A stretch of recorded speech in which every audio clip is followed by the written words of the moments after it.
good friends said to us, we have a tape we want you to hear. And we said, well, what is it? And they said, well, it's channeled. Well, we had never heard the word channeled.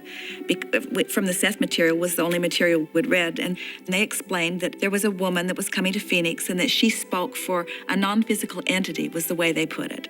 And we didn't admit to them even then that we'd been reading the Seth material, but we sort of put it together that it must have been the same process, that in the same way that Jane Roberts was receiving Seth, that this woman apparently received Theo.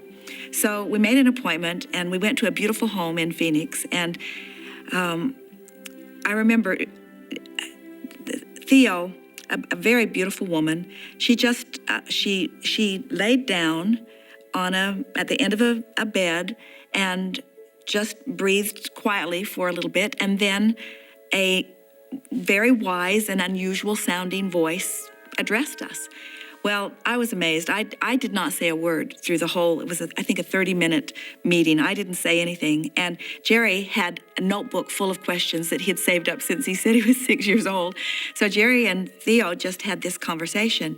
And I just sat back in amazement at what I heard, and even more, what it felt like. And so we left, and I said, okay, now I want to go back. And so we made another appointment. We went back the next day, and now I had a list of questions. And so the 30 minutes went so fast, and Jerry used part of my time the second day because he still had more questions. And so at the end of our time, a little timer went off, which meant our time was up. And I remember feeling disappointed because I was just beginning to relax and get into this. And the woman who was in the room that was operating the tape recorder, she said, well, do you have one last question? Like, do you want to know who your spiritual guide is? We'd never heard of that. And I said, well, yes. And so Theo said, we are told it will be given to you directly. You'll have a clairaudient experience and you'll know. And I thought that was strange. I mean, I didn't have any reason not to believe Theo, but I had had no experiences that made me think that anything like that would happen to us.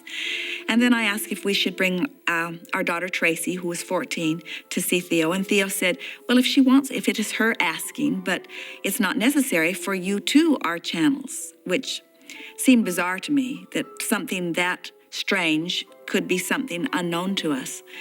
And then I asked what we could do to more effectively achieve our goals. And Theo said, affirmations, and gave us a wonderful affirmation that we used every day, still do, and said, meditate.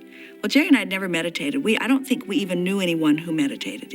It reminded me of walking on beds or hot coals, or lying on beds of nails, or people at the airport that stood on one foot with their hand out. You know, it just was weird to me.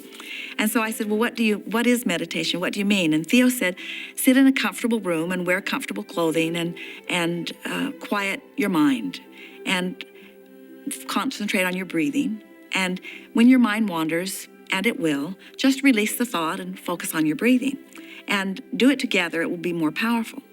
So we left that meeting, and I don't remember ever feeling better. It was more of a feeling thing that happened to me than an intellectual thing that happened, because it all happened so fast. And so we left, and I remember we went directly home, closed the drapes, put on comfortable clothing, sat in the wingback chairs with an etagere between us because it was just weird, and we were kind of embarrassed to be doing this thing together, you know. And we set a timer for 15 minutes. And so I just did what Theo said. I just started focusing on my breathing, as in and out, in and out. And right away, I felt numb. Almost immediately, I could not tell the difference between my foot and my nose.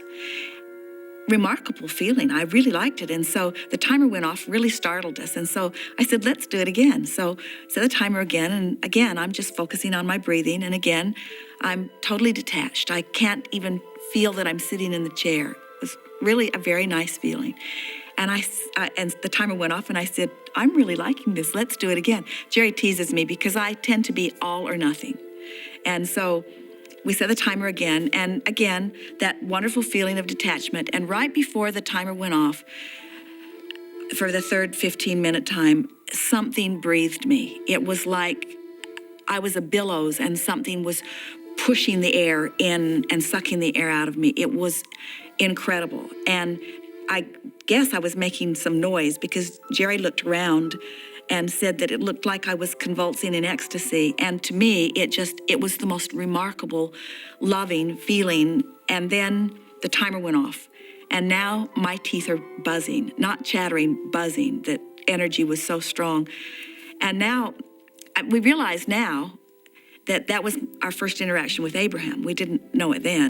You were saying when we were talking earlier that like when the Seth book came and that you didn't want it in the bedroom and all that. So you obviously have an understanding of how or why people can be frightened of this kind of thing. What could you say to someone that finds this all spooky?